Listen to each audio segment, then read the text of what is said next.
Phi Phi island থাইল্যান্ডের সবচেয়ে সুন্দর এবং সবচেয়ে জনপ্রিয় আইল্যান্ড এবং খুব সম্ভবত সাধারণ ট্রাভেলারদের জন্য এটা থাইল্যান্ড ট্রিপের ফাইনাল ডেস্টিনেশন হয়ে থাকে। এই আইল্যান্ডটি ফুকেট থেকে 40 কিলোমিটার বা 21 নটিক্যাল মাইল দূরে অবস্থিত।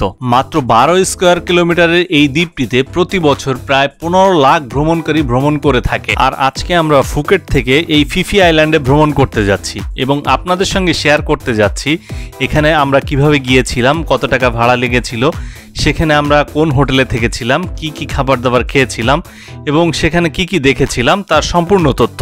চলুন তাহলে শুরু থেকে শুরু করা যাক।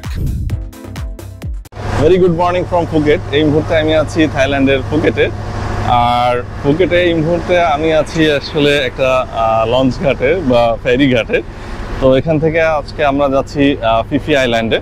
তো ফিফি আইল্যান্ডে যাওয়ার যে আমাদের শিপ, সেই শিপে অলরেডি আমরা অনবোর্ড করে নিয়েছি। এই যে অলরেডি আমি শিপের উপরেই আছি। সো আমার আশেপাশে আরও অনেকগুলো শিপ দেখা যাচ্ছে, এগুলো বিভিন্ন ডেস্টিনেশনে ছেড়ে যাবে। তো এখানে দুই ক্যাটাগরির মূলত সিট রয়েছে। আমরা আসলে ইকোনমি ক্লাসে গিয়েছি, যেটা হচ্ছে নিচে বেসমেন্টে বা নিচের দিকটাতে, আর যারা বিজনেস ক্লাসে তারা হচ্ছে এই উপর দিকটাতে। যে জায়গাটা থেকে উঠলাম এই জায়গাটার নাম হচ্ছে রাসাদা হারবার। তো এই জায়গা থেকে আমরা এখন আমাদের যাত্রা শুরু করছি। তো ফিফিতে যেতে আমাদের আনুমানিক 2 ঘন্টার মতো সময় লাগবে। তো আমরা যে ফিফিতে টিকিটটা নিয়েছি, আমাদের যে প্যাকেজ, সেখানে আমাদের জনপ্রতি যাওয়া এবং আসা 1000 বাদ করে লেগেছে। এই মুহূর্তে আমি আছি শিপের দ্বিতীয় তলায়, আর এখানকার যে সিটিং অ্যারেঞ্জমেন্ট সেটা আপনারা দেখতে পাচ্ছেন। এছাড়াও সামনে একটা গ্লাস ডোর দিয়ে আর একটা কম্পার্টমেন্ট আছে বলে দেখা যাচ্ছে। এই মুহূর্তে আমি নেমে এসেছি একেবারে গ্রাউন্ড ফ্লোরে। সো আমরা যে জায়গাটাতে যাচ্ছি সেই জায়গা সিটিং অ্যারেঞ্জমেন্ট দেখতে পাচ্ছেন। এখন আমাদের শিপটি অলরেডি ছেড়ে দিয়েছে আর আমাদের শিপটি আন্দামান সাগরের বুক চিরে এগিয়ে চলেছে ফিফি আইল্যান্ডের দিকে। তো আমরা এই মুহূর্তে যাচ্ছি ফিফি আইল্যান্ডের দিকে। তো এখানে খুব সুন্দর পরিষ্কার আকাশ আজকে এবং খুবই সুন্দর আবহাওয়া এবং বেশ কিছু ফিশিং ট্রলার এই মুহূর্তে দেখা যাচ্ছে। এবং ফিশিং ট্রলারটা দূর থেকে যখন আসছে তখন আসলে মনে হচ্ছে যে আসলে এটা সিনবাদের কোনো একটা জাহাজ।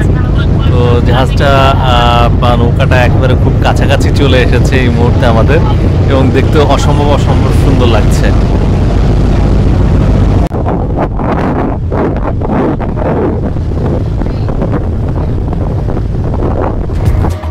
এই মুহূর্তে আপনারা শিপের মধ্যে দেখতে পাচ্ছেন একটি ম্যাপ দেওয়া আছে, যেখানে ফুকেট বা ক্র্যাবি থেকে ফিফি আইল্যান্ডে যাওয়ার রুটটা আছে। এছাড়াও এখানে শিপের ভিতরে টিকিট কাউন্টার রয়েছে, আপনারা চাইলে এখান থেকেও নিতে পারেন। থাইল্যান্ডে আসার সার্থকতা হচ্ছে এটাই। থাইল্যান্ডের মানুষ যে সি বিচ দেখতে আসে বা লাইমস্টোন পাহাড়গুলো দেখতে আসে বা পানি দেখতে আসে, তার সব কিছুই আসলে ফিফি আইল্যান্ডে আছে।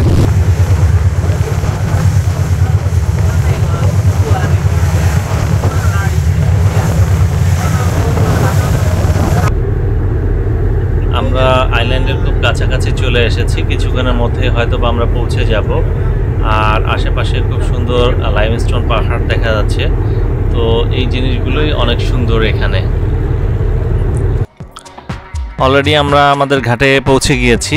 এই সামনে আপনারা যে জায়গাটা দেখতে পাচ্ছেন সেটাই হচ্ছে ফিফি আইল্যান্ডের জেটি ঘাট, যেটার নাম বলা হচ্ছে তোনসাই পিয়ার। সো এই পিয়ার থেকেই আমরা আমাদের রিসোর্টে চলে যাব এবং এই পিয়ারের আশেপাশে আসলে মেনলি সমস্ত খাবারের দোকান বা রিসোর্টগুলো আশেপাশেই আছে। তো আমাদের রিসোর্টটা কিছুটা দূরে হওয়াতে আমরা আসলে একটা ছোট বোটে করে যাব। অলরেডি আমরা আমাদের রিসোর্টকে হোয়াটসঅ্যাপে কমিউনিকেশন করে রেখেছি। তো আমাদেরকে রিসিভ করার জন্য অলরেডি লোকও এখানে চলে এসেছে। তো তারা আমাদেরকে এখান থেকে রিসিভ করে ছোট একটা বোটে করে হিপ যে সিভিউ রিসোর্ট আছে সেখানে নিয়ে যাবে। আমরা যে জায়গাটাতে নামবো তার আশেপাশের ভিউটা হচ্ছে এরকম, জাস্ট এরকম। ওয়াও, মানে আমরা ফেরিঘাটে যে নামবো, তো ফেরিঘাটে ইটসেলফ একটা টুরিস্ট স্পট, মানে এখানে দেখলেই মন ভরে যাবে, ব্যাপারটা এরকম।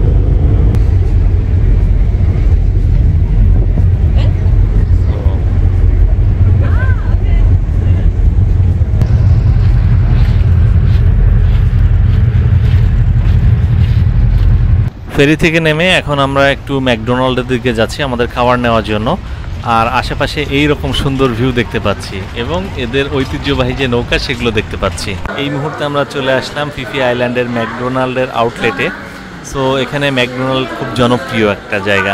এটা হচ্ছে ফিফি আইল্যান্ডের যে ফেরিঘাট তার জাস্ট সাইডে বেশ কিছু শপিং এরিয়া আছে।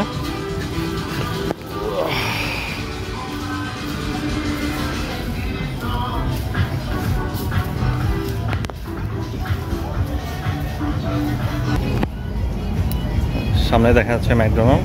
তো কিছুক্ষণ আগে আমরা ওখানে বসে স্ন্যাক্স খেয়েছি। এছাড়া ম্যাকডোনাল্ডের আশেপাশে প্রচুর পরিমাণে রেস্টুরেন্ট এবং ক্যাফে রয়েছে।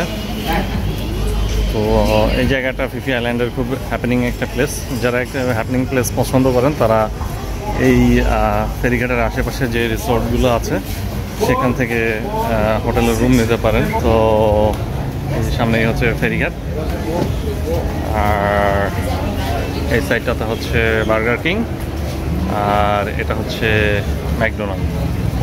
তো এখান থেকে আশেপাশে বেশ কিছু আপনার যে বোট সার্ভিস বা ডে লং ট্যুরের জন্য যে প্যাকেজ নেবেন সেই জায়গাগুলো এখানে খুব আশেপাশেই আছে। এখান থেকে চাইলে আপনারা নিতে পারেন। আমরাও আজকে একটা এখান থেকে বুক করেছি। সেই সাথে এই জায়গাটাতে এই যে পাশে রয়েছে 7-Eleven। এই মুহূর্তে আমরা বোটে করে চলে যাচ্ছি আমাদের রিসোর্টে, আর এই দূরে যে ঘরগুলো দেখতে পাচ্ছেন সেটাই হচ্ছে আমাদের রিসোর্ট। সো ফাইনালি চলে আসলাম ফিফি আইল্যান্ডে আমাদের যে হিপ সি ভিউ রিসোর্ট, সেই রিসোর্টের রুমে।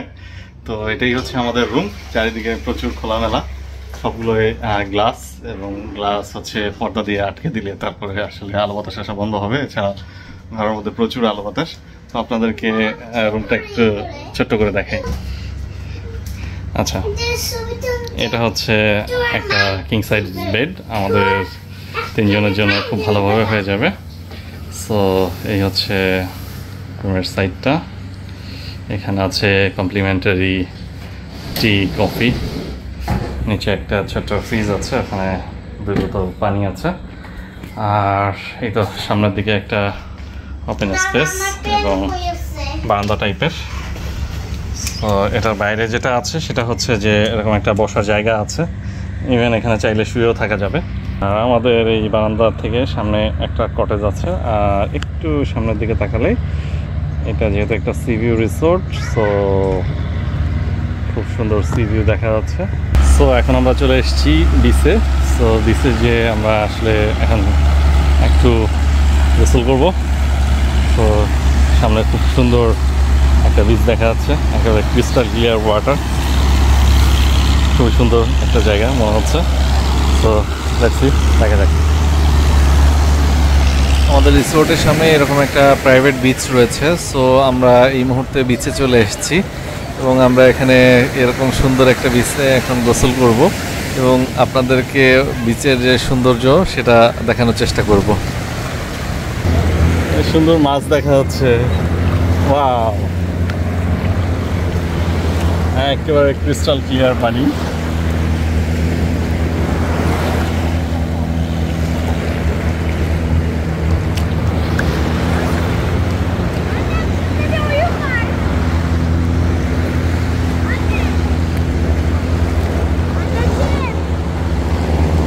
যাই হোক, এই মুহূর্তে আমরা আমাদের যে রিসোর্ট, সেই রিসোর্টের সামনে যে প্রাইভেট বিচ আছে সেই বিচে আমরা এসেছি। এখানে একেবারে হোয়াইট স্যান্ড বিচ।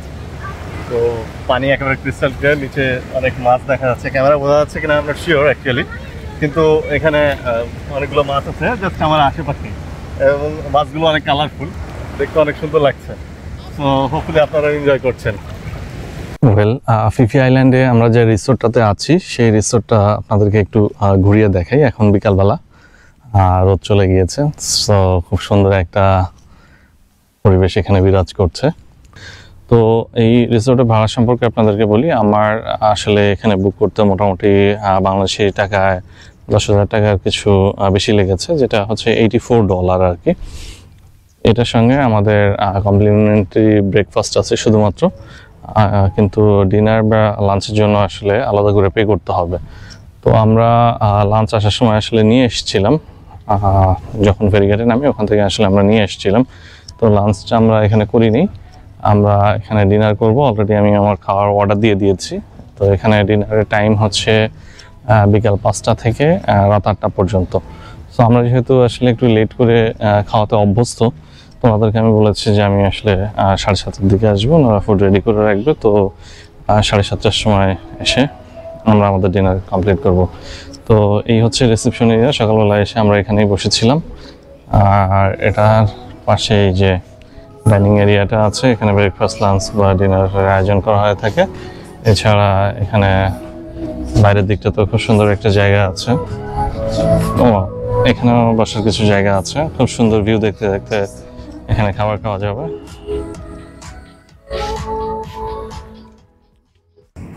যাই হোক, এই হচ্ছে আমাদের আজকে ডিনার। আমরা এখানে নিয়েছি টমিয়াম রাইস, দেন প্লেন রাইস, চিকেন এবং শ্রিম্প নিয়েছি। সো খাবারের টেস্ট মোটামুটি ছিল, খুব যে আহামরি ভালো ছিল তা বলবো না, যেহেতু ওরা ওদের টেস্ট অনুযায়ী রান্না করেছে। সো আমাদের কাছে আসলে খুব বেশি একটা ভালো লাগেনি। ওকে, ভেরি গুড মর্নিং। এখন আমরা আছি একটা বোটে। তো বোটে করে আমরা আমাদের রিসোর্ট থেকে যাচ্ছি হচ্ছে মায়াবেতে। আমরা 3 ঘন্টার একটা ট্যুর প্যাকেজ নিয়েছি। তো এখানে monkey beach, James bond island এবং মায়াবে সহ আরও 2-3টা বিচে আমাদেরকে ঘোরাবে। তো অলরেডি আমরা আমাদের রুম থেকে বের হয়ে গিয়েছি। এখন এই যে বোটে করে যাচ্ছি, এটা হচ্ছে আমাদের পিছন দিকে বোটের অংশ, আর বোটের সামনের দিকের অংশটা হচ্ছে এরকম। তো যখন মায়াবেতে চলে যাবে, খুব নিরিবিলি শান্ত পরিবেশে, যখন পানি শান্ত থাকবে তখন হচ্ছে আমরা এই সামনে এই জায়গাটা বসে ছবি তুলবো, সুন্দর সুন্দর ছবি আসবে। আর আমরা যেখান দিয়ে যাচ্ছি তার এই যে ডান সাইডেই এখানে হচ্ছে গতকাল আমরা যে শিপ থেকে নেমেছি, ফেরি থেকে নেমেছি, সেই ফেরি ঘাট। সো আমরা আমাদের একটা স্পটের কাছাকাছি চলে এসেছি। এটা যে জায়গাটা সেটা হচ্ছে ভাইকিং কেভ বলছে এরা। সো ভাইকিং কেভের খুব কাছাকাছি আমরা চলে এসেছি। এটা আপনারা দেখতে পাচ্ছেন যে এখানে একটা গুহার মতো অংশ দেখা যাচ্ছে, এটাই মূলত হচ্ছে ভাইকিং কেভস। তো আর একটু কাছে যাওয়া যায় ওই ছোট ছোট বোটগুলো নিয়ে। ওকে ওকে। সো ভিতরে বেশ অনেকটাই খালি জায়গা বা গুহার মতো দেখা যাচ্ছে মনে হচ্ছে। আমার পিছনে এখন যে জায়গাটা দেখতে পাচ্ছেন সেটা হচ্ছে জাস্ট ভাইকিং কেভের পাশে। আর এই মাত্রই আপনাদেরকে ভাইকিং কেভটা দেখালাম একটু এই সাইডে। তো আমরা এখান থেকে এখন চলে যাচ্ছি মায়াবের দিকে।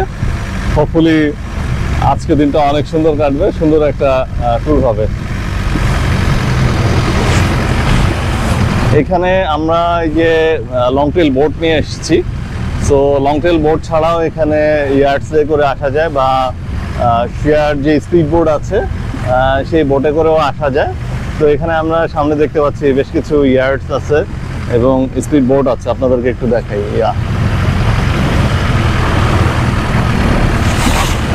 সুন্দর জায়গা, সুন্দর অনুভূতি, সুন্দর একটা জার্নি। যদিও বা সাগরে বেশ ভালোই ঢেউ আছে এবং বোটটা বেশ দুলছে।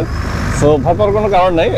বোটটা যেহেতু সামনের দিকে অনেকটাই উঁচু, মোটামুটি সেফ মনে হচ্ছে। ইনশাল্লাহ আমরা ভালোভাবেই সুস্থভাবেই দেশে ফেরত যেতে পারবো বা আমাদের জার্নিটা কমপ্লিট করতে পারবো।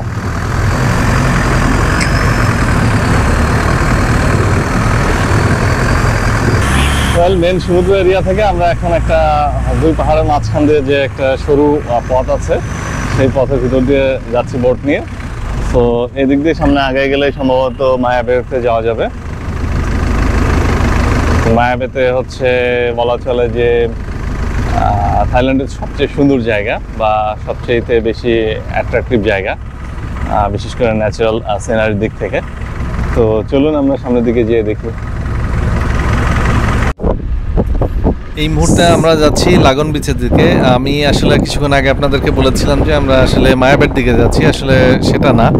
আমার যে বোটম্যান আছে উনি বললেন যে আমরা লাগন বিচে আগে যাব। সো ওখানে ঘুরে আসার পরে তারপরে আমরা হচ্ছে মায়াবেতে যাব। এবং এই যে জায়গাটা, আমরা 2 পাহাড়ের মাঝখান দিয়ে যে জায়গাটাতে দিয়ে যাচ্ছি, অসম্ভব সুন্দর মনে হচ্ছে। আমি আমার লাইফ টাইমে এরকম সুন্দর জায়গা আর কখনোই দেখিনি।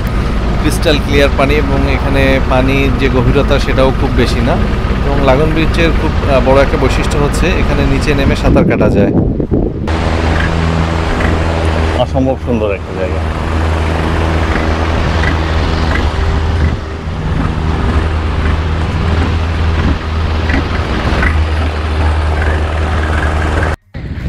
এই মুহূর্তে আমরা আছি লাগন বিচে। এটা হচ্ছে মোটামুটি পাহাড়ের মাঝখান দিয়ে যে সরু পথটা ছিল, তো সেই জায়গাটা দিয়ে আসলাম। আসার পরে এরকম চারপাশে পাহাড় দিয়ে ঘেরা, আর মাঝখানে এরকম হোয়াইট বালির একটা বিচ।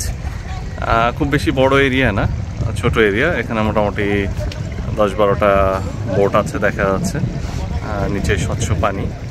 সো এই হচ্ছে অবস্থা। আর চারিদিকে যে এরকম লাইমস্টোন পাহাড়।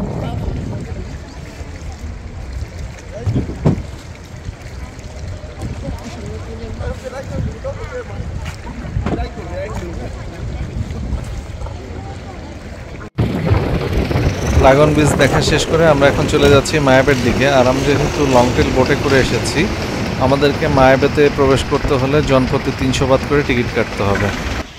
ওয়াও, এই যে আমার পিছনে যে জায়গাটা দেখতে পাচ্ছেন, এটাই হচ্ছে মায়াবে বিচ। সো অসম্ভব সুন্দর একটা জায়গা। এখানে অনেক টুরিস্ট আছে, সবাই ছবি তুলছে যে যার মতো করে। সো কিছুক্ষণের মধ্যে আমরা নিচে নামবো। তো নিচে নেমে যে হোয়াইট স্যান্ড যে বিচ আছে সেখানে গিয়ে আমরা একটু পা ভেজাবো।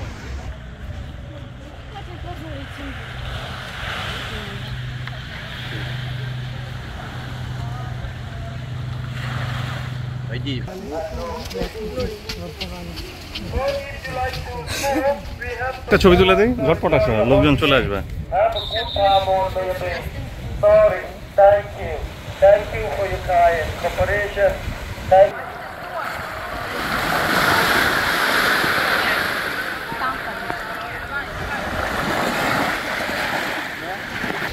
মায়াবে এটা হচ্ছে এদের একটা সংরক্ষিত জায়গা, বা প্রাকৃতিকভাবে এটাকে সংরক্ষণ করা হচ্ছে, যার কারণে আসলে পানিতে নেমে এখানে গোসল করতে দেওয়া হয় না। এছাড়া এখানে আসলে শার্ক বা এই জাতীয় কোনো প্রাণী থাকতে পারে, যার কারণে সতর্কতার দরুন এখানে পানিতে নামতে দেওয়া হয় না। চারিদিকে সুন্দর মনোরম দৃশ্য আর সুন্দর ঢেউয়ের আওয়াজ, অসম্ভব ভালো লাগার মতো একটা মুহূর্ত।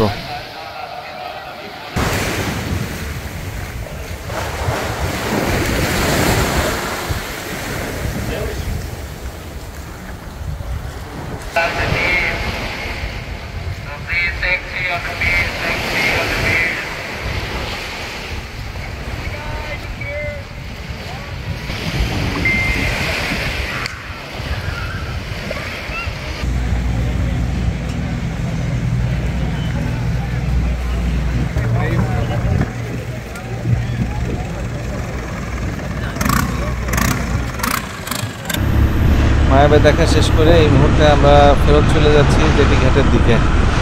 আর জেটি ঘাটের পাশে রয়েছে সুন্দর আর একটা বিচ, সেখানেও আমরা যাব। ওকে, এইটা আমরা চলে আসলাম আর একটা বিচে, যেটা হচ্ছে লোহ দালুম বিচ। এইটা মায়াবে থেকেও কোনো অংশ কম না, বা আমরা যে রিসোর্টটাতে আছি বা ছিলাম সেটা থেকে কোনো অংশ কম না, তাদের যে প্রাইভেট বিচটা। এবং ওকে, এই মুহূর্তে আমরা আছি লোহ দালুম বিচে। তো এটা হচ্ছে জাস্ট আমার পিছনের দিকের অংশটা। অসম্ভব সুন্দর একটা জায়গা। তো যাই হোক, এই ছিল আমাদের আসলে ফিফি আইল্যান্ডের ভ্রমণ গল্প। আমরা ফিফি আইল্যান্ডটাকে খুব সুন্দরভাবে এনজয় করলাম এবং অনেক সুন্দর সুন্দর স্মৃতি আমরা এখানে ক্যামেরা বন্দি করে নিয়ে গিয়েছি। হোপফুলি আপনাদের ভালো লেগেছে। দেখা হবে আবার কোনো নতুন ভিডিওতে, নতুন কোনো জায়গায়। সে পর্যন্ত সবাই ভালো থাকবেন। আল্লাহ হাফেজ।